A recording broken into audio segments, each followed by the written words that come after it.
સર્વ શ્રીમદ ભગવદ્ ગીતા પ્રેમી ભાઈ બહેનોને મારા જય યોગેશ્વર.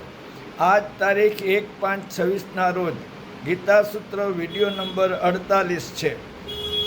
આજે ગુજરાત રાજ્યનો સ્થાપના દિવસ છે. શ્રીમદ ભગવદ્ ગીતા ઘોષણાપત્ર છે. યાચના કરવાની પદ્ધતિઓને સમજાવતું ભિક્ષાપત્ર નથી. ગીતામાં કહ્યું છે ખરું, પણ ભગવાન દિલ ખોલીને આપવા તૈયાર થાય તે માટે પણ સાધકે ભારે પુરુષાર્થ કરવાનો રહે જ છે. ટૂંકમાં કંઈ કિંમત ચૂકવ્યા વગર મફતમાં કાંઈ મળી જાય એ વાતમાં ગીતાને વિશ્વાસ નથી. કેશ એન્ડ કેરી, નગદ નાણાં ચૂકવો અને વસ્તુ લ્યો. પુરુષાર્થના રૂપમાં કિંમત ચૂકવો અને બદલામાં ભોગ કે મુક્તિ મેળવો.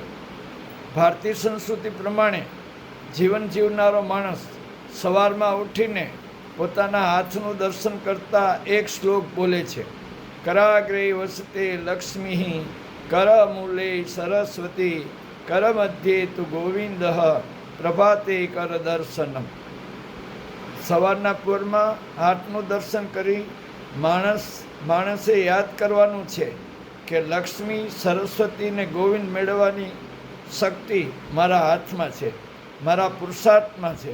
મારે કોઈની આગળ લાચારી કરવાની જરૂર નથી. આમાં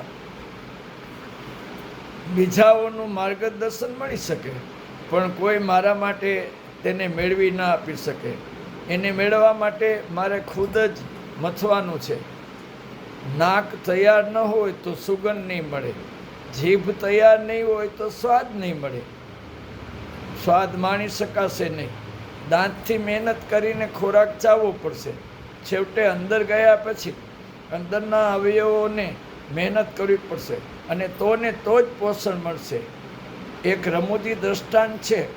ખાય છે ભીમ અને ઝાડે જાય છે મામા શકુની.